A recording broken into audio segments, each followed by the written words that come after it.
Welcome to another edition of the Abrams Boxing Show. I'm Marc Abrams, and we have a gigantic show for you this week. Lots of big results from last week in Riyadh, and this weekend, Gervonta Tank Davis back in action at the Barclays Center.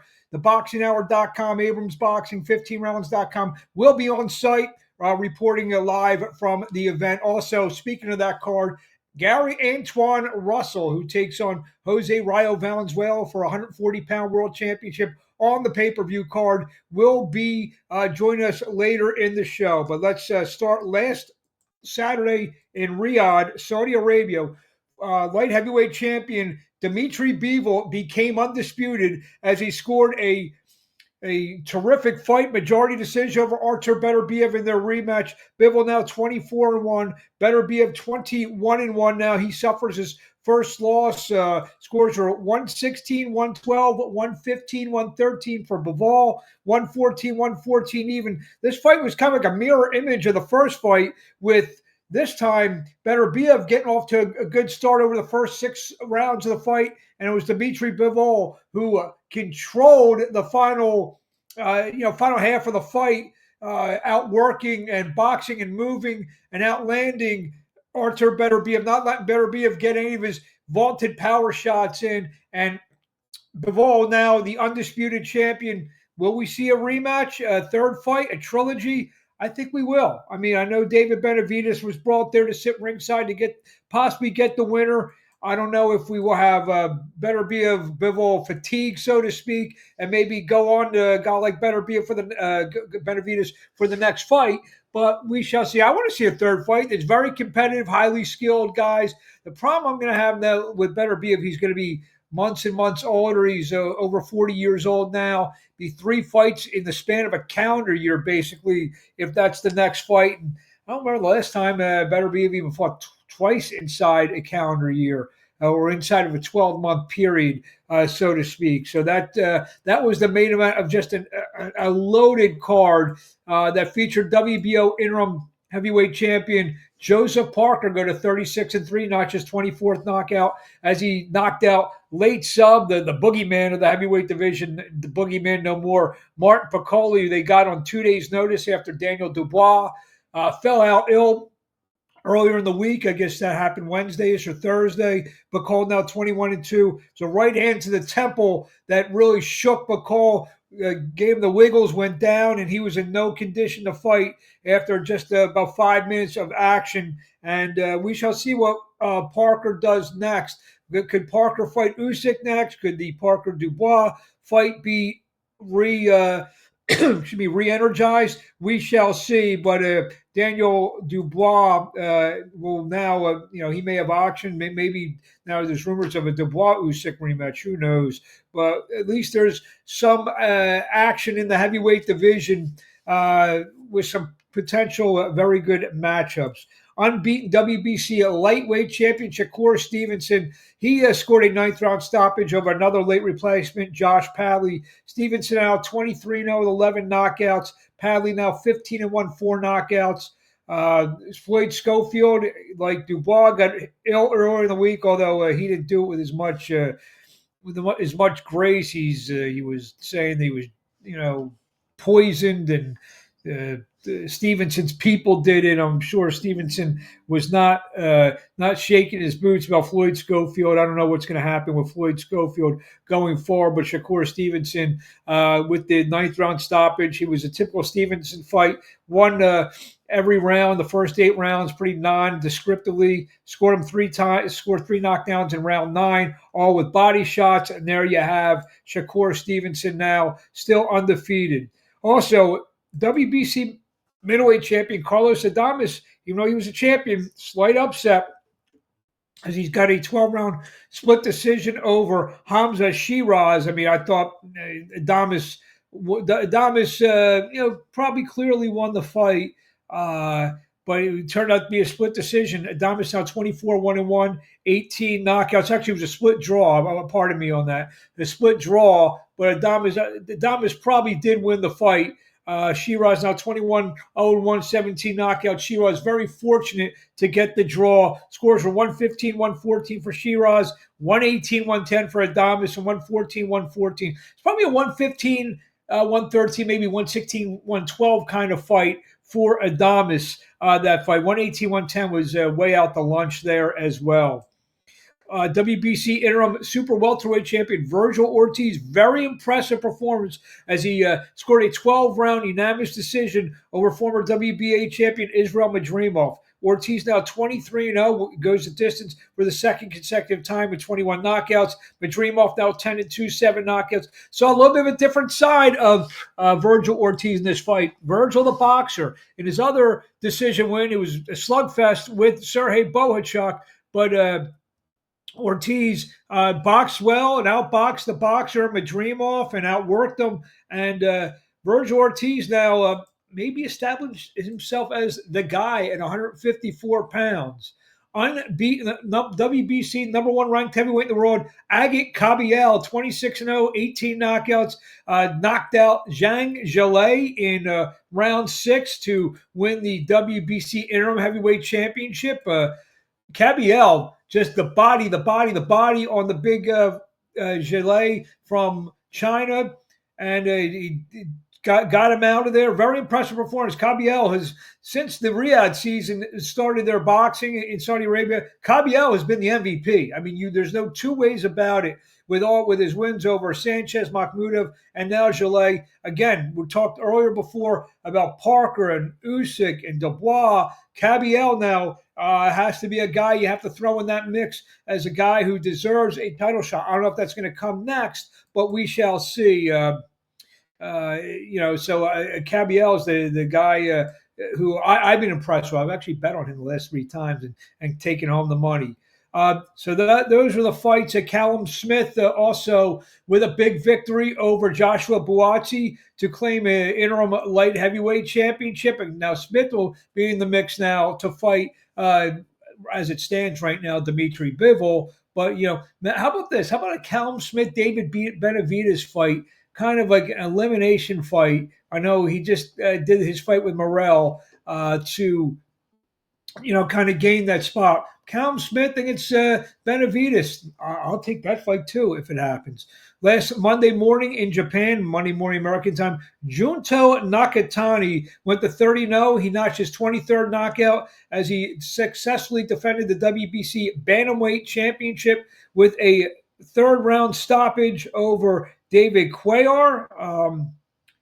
It was a very good performance from Nakatani. Nakatani now, maybe he comes to the United States with Inoue and maybe he gets showcased again. Looks like him and Inoue are on a collision course for a fight later this year, in a fight that, at this point would probably be the biggest fight in the history of Japanese boxing for the Bantamweight Championship, or for the Super Bantamweight Championship. Also on the card, WBA number 2 ranked Tenshin Nasukawa scored a decision over former WBO bantamweight champion Jason Maloney. Nasukawa now 6-0, the former kickboxing champion. Now, he was known mostly for his effort of fighting Floyd Mayweather in an exhibition bout. He's now 6-0. Maloney now 27-4. Scores are 97-93 twice and 98-92 for Nasukawa, who, like I said, he's being moved very, very quickly. To fight a guy like Maloney, your 6th boxing match is, a very egregious matchmaking, and the Japanese promoters were right on that one with Nasukawa. He's going to probably fight. We'll see if he gets in the mix at bantamweight now with Inoue. Another fight that will be huge in Japan.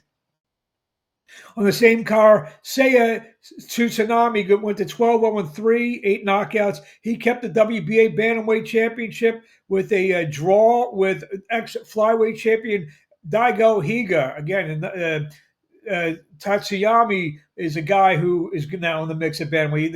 As you can see, the Japanese fights, they basically have the bantamweight division on lock. Scores were the scores here. It was a close fight, very tough fight for Satsunami Haga, who's a former world champion himself.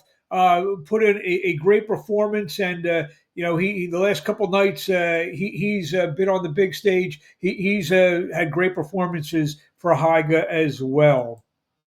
Stephanie Hahn joined her sister Jennifer's a world champion. I was fortunate enough to call the fight live on BXNG from El Paso, Texas last Saturday night. She knocked out her opponent, Hannah Tarlib, in the first round. Three big right hands put Tarlib down. Han now a world champion. Like we said, her sister Jennifer was a world champion. Her brother Aby was a middleweight contender. And so we expect, and we'll get Jennifer Han on the show maybe in the next couple of weeks to talk about her new hardware becoming a world champion. In her hometown, El Paso, Texas. She moved to 10-0 with 3 knockouts. This Saturday night, live at Barclays Center on pay-per-view, Amazon Prime pay-per-view, Gervonta Davis takes on Lamont Roach Jr. for the WBA lightweight championship of the world. Roach moving up.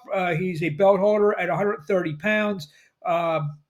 Davis, again, I know he's hinting about, he's going to take some time off, whatever, after he wins this fight. I expect a knockout within the first 6 rounds for Gervonta Tank Davis. A big crowd is expected at Barclays Center. Like I said at the top of the show, 15rounds.com, theboxinghour.com, Abrams Boxing will be on site. So to tune in. Like, we'll be posting some videos maybe throughout the night. Some updates live from Barclays Center, all the post-fight reaction as well.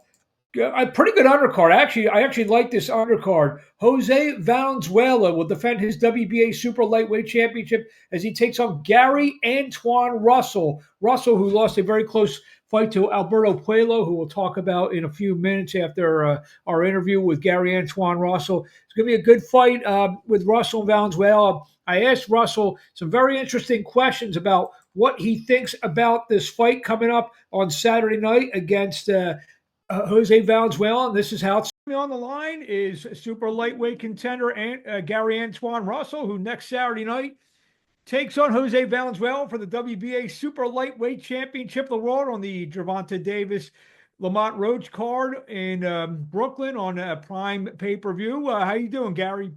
Yes, sir. I'm great, man. As we tape this, we're about 8 days out. Tell us how you're feeling, how you looking at this fight. Oh man, I'm feeling good. I'm lined up for a title shot, and I'm ready to take this belt home. Take it home and rejoice when I get back. It's a lot of people that's banking on this victory, and I'm definitely going to give them a show. So I'm ready. Very interesting how boxing works. You fight your last fight against Puello. You drop a razor-thin split decision for the interim belt. Now you're fighting for the full championship. Any thoughts about that? Not really, other than that, I'm blessed. I thank God. Not everybody gets in these positions. Not everybody have the grit and the work ethic to work all the way up to this point. Sometimes you got fighters. I mean, the boxing world, period. You got fighters that just train and train and train, and it's not nothing guaranteed. You can come up to the fight day and the guy might injure himself or something, and before you know it, you have no more fight. The fight that fell through. It happened with Canelo Alvarez before, so it's not a guaranteed thing all the time. But you still got to be obedient and stay in shape so you can be ready when the time comes. And I'm definitely ready. Talk about the last fight for just 1 second. It was a split decision, a fight that you thought you won, and what didn't go where you were. So you came in 17-0, 17 knockouts. What didn't happen in that fight for it to even be for it to go to a split decision? I didn't knock his ass out. That's what didn't happen. Now, did that teach you? Did that teach you now, especially in these world title, these high profile type fights, that maybe you can't leave it in the judge's hands? Oh, for sure. You can't fight every fighter the same, but results definitely can't be the same.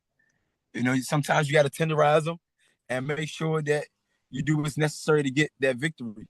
And me personally, I feel like I done enough, but at the same time, I kind of let him off the hook a little too much to make it look competitive. Even though I feel like he didn't do enough to beat me, I did enough for people to look at the fight and say, "Oh man, it was competitive." Almost like I call it the Mike Tyson effect. Mike Tyson, baddest man on the planet. But the moment someone laughs with him, they say, "Oh man, this guy might be good." He laughs with Mike Tyson.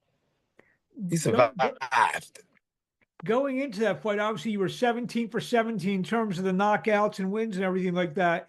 Does that enter the back of your mind, that streak, or I mean, especially from the lineage that you come from, your brother, Gary, is known as a real good boxer who won decisions. Does it enter in your mind that you want to keep this streak, or is it win by any means necessary? Definitely the main goal is to be victorious. But when you are critiquing everything that you need to critique to be the best at what you do, I feel like it's a higher level of understanding and a higher level of devotion towards the art itself. Let's go fast forward to Jose Valenzuela. What's your quick scouting report on him? He's gonna expect me to come waltzing in and be me, try to take the fight to him, which I am. Which He, I am. I just he came off of a loss. I got a chip on my shoulder. he was a guy much like you, known earlier in his career for being an aggressive, power puncher, racking up knockouts. The last fight against Pitbull, and obviously you a lot different dimensions than Pitbull in terms of your height and so forth. He turned into a boxer in that fight. Preparing for both guys, you expect him to be more boxer, more of the aggressive fighter that he was for most of his career. I feel like he's going to be a little confused. He haven't fought nobody like me, so he's going to do his best. Were you surprised in kind of like the 180-degree turn that he had in his style for the Cruz fight? No, Okay. a lot of times, short fighters when they fighting a long fighter, the shorter person normally get manadored. That's what he did. He manadored Pitbull. Everything that Isaac Cruz was throwing, you saw it coming from Texas because it was extremely hard, extremely wide. You know, you better get out the way of the punch. You should. So it sounds like, without you giving too much away, it sounds like you think he's going to stand in there and fight you a little bit more than he fought Cruz. I don't know. Styles make fights. Like I said, I know that the last fight was for an interim title. This is for the full world championship. You've been around it, especially with your brother. How much in terms of knowledge does he pass about? Hey, championship fights are a little bit different than the 8 and 10 round fights. Does he kind of sprinkle a little knowledge on you in terms of that Always, regard? always. One thing that he told me, say difference from the difference between great and good is inches and centimeters and the ability to produce, which is true. And could be a big night for the Beltway. The main event is an all Beltway matchup with Lamont Roach and Gervonta. Probably two guys maybe be friendly with for a lot of years. What do you think about that fight?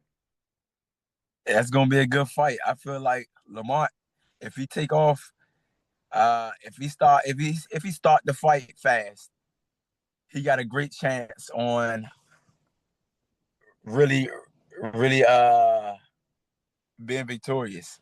Why? Is because for one, you got Gervonta Tank Davis that always give away 4 to 5 rounds, and then he land that game changer punch and finish the guy. He know how to finish. He knows how to finish.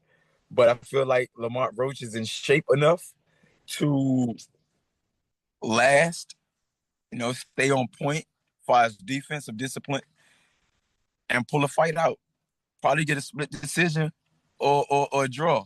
You're actually one of the few guys who believe that Lamont really has a real good, in terms of just, you read some of the pundits, but what a guys like, we know, we just make our predictions. But like I said, you have some real inside knowledge. You've like probably known both these guys since they were babies, huh? And listen, it's not rocket science. You don't even have to be a fighter to understand that certain things just happen with certain fighters. Do you see? I know Tank has touched 140 pounds before with a winner, with a you win and him win. Can we maybe see another all beltweight challenge? Is that something you would welcome at some point? Hey, I wouldn't mind. I wouldn't mind at all.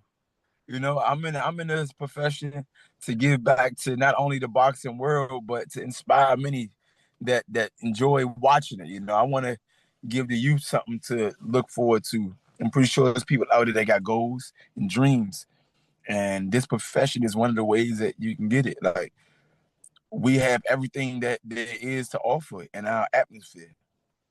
We got No. wisdom, we got obedience, the environment, as far as the arena.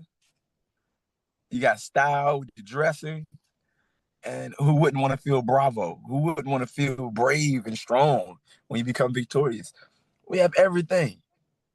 It's funny. Even though the last fight didn't go your way, I sense a lot more confidence in you leading into this fight than I have in a lot of your What? fights coming up. What? So you mean to tell me I was coming off a little different or less confident when I had Oh, no, no, no, no. You've Valenzuela always as been. an opponent? No, you've always been confident. I mean, you and all the Russells are always confident guys. What I'm saying is, it seems like you know something that we don't on that's going to happen next Saturday night in your favor. Would that be the case? Nah, just styles make fights. That's all. And Let's. like I said before, I'm blessed to be in this position. What do you want to say to the fans in closing before we let you go? We see you next Saturday night live on Prime Pay-Per-View, live from the Barclays Center in Brooklyn. What do you want to say in closing out there? If y'all bet and put your money on me. There you go. You know something. So you know what? I mean, you definitely know something that could possibly be happening. Gary, we wish you best of luck. We'll see you in Brooklyn on Saturday night, and we look forward to a great fight with Jose Valenzuela. Appreciate it for having me. Thank you, Have a good Gary. one, Marc. Thank you. It's Gary Antuanne Russell. I think though I may put my money on Jose Valenzuela in this fight. I think it's another fight, the playoff fight. I think it's going to be a very hotly contested fight. There'll be a lot of a lot of action this fight because I think Russell is going to be able to dog Valenzuela into a fight because don't forget Valenzuela is a guy who was an aggressive fighter before the last fight with Pitbull and he turned into a boxer. Like he said, styles make fights. I think this is going to be an outstanding fight, believe it or not. I can see Valenzuela pulling off a razor close decision. Alberto Puello takes on Sandor Martin. It is another fight. It'd be a very competitive fight. Maybe not as much action because Martin he likes to play keep away. Saw him the big win over Mikey Garcia. Also, his fight with Teofimo Lopez. He fought he fought very well. A lot of people thought he should have got the decision fight. I'm going to take Martin to capture the super lightweight championship. Also, Julian Williams take on Ioannis Teez for the WBA interim middleweight championship. Again, Prime Video, pay-per-view 8 p.m. live at Barclays Center. March 1st, also on the zone, Subriel Matias takes on Gabriel Valenzuela in a super lightweight elimination fight. Finally, some sad news report. The former three-time world champion Greg Halligan passed away in Washington on, I believe it was Sunday or Monday. He was 64 years old. He had I think I read he had colon cancer. He had some tremendous. He fought everybody. Vinny Pazienza 3 times. He fought, the Chavez's. 136,000 people got to see it. He was one of the toughest, we'll say toughest SOBs out there. So that's our show for the week. I want to thank Gary Antuanne Russell for joining us. Next week, we line up some guests. A lot of the fallout from the Gervonta Davis fight at Barclays Center. Thank you for joining us, and we'll talk to you again next week.